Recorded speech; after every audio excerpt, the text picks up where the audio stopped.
Alright, today we're interviewing Dana Quinn, notorious Outer Banker.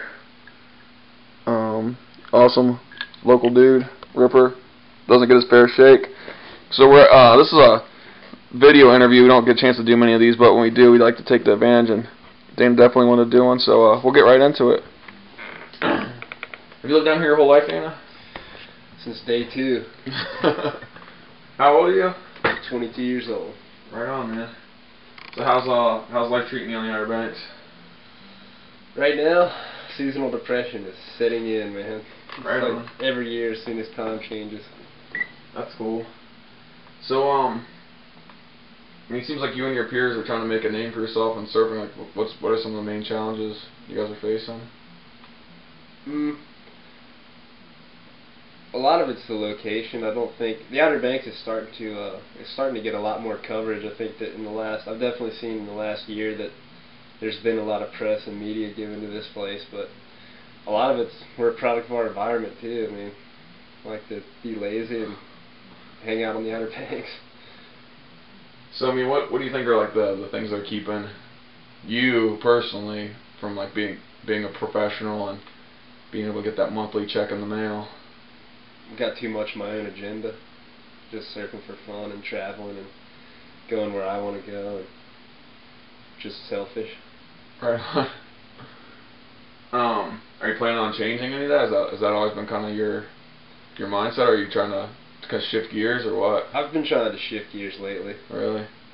I mean, for sure, anybody who surfs with you knows the talent's fully there. It's just kind of... I don't doubt myself, I don't think. Right. But it's tough. I mean, it's like making it in any kind of professional sport is one of the hardest things you can ever do, and it's almost like that almost not being able to commit 100%, because it's almost like you have, especially in surfing, it's like you have to go for it 100%, and then there's always the doubts of, well, what am I going to do with my life? You're like, I can't just be a bum forever and trying to B-level pro surfer, I don't know.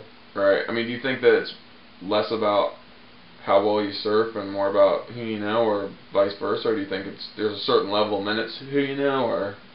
No, I think a lot of it's about talent. I think now, especially with the recession, I think the recession has been good for the progression of surfing. Right on. I think because, I mean, the recession hit, and you either had to be legit. I mean, there's been a lot of guys who hadn't been inking contracts lately. Right. And you got to be pushing it or winning contests. So you think it kind of cut the fat off, though? I think it did. I think it's been good. Right on. It's been a challenge. It's almost been good for... I think it's been good for lesser known guys too, because it's given them a chance. Lesser known guys who aren't in and connected. It's given them a chance to step it up. Yeah, especially guys who are willing to work. Yeah, that's an interesting way to look at it. What about the whole contest circuit? I mean, how do you feel about that? I've never really... I mean, I know you're coming up through ESA and whatnot, but I've never like really known you to be like one of those guys that tries to hit like, contests are good. And stuff. The contests are fun. Right. Especially the parties after. So I mean, is that something you're going to pursue in the future, and doing the whole more contest route, or? I've been trying to do a few more here and there. Right.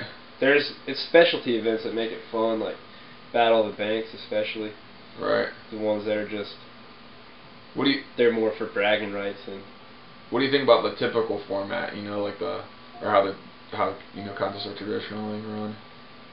I think there's been a lot of change going on, especially with guys like Jordy Smith and Dane Reynolds on tour, because you've seen a lot more. I mean, they go out in the heat and free surf pretty much.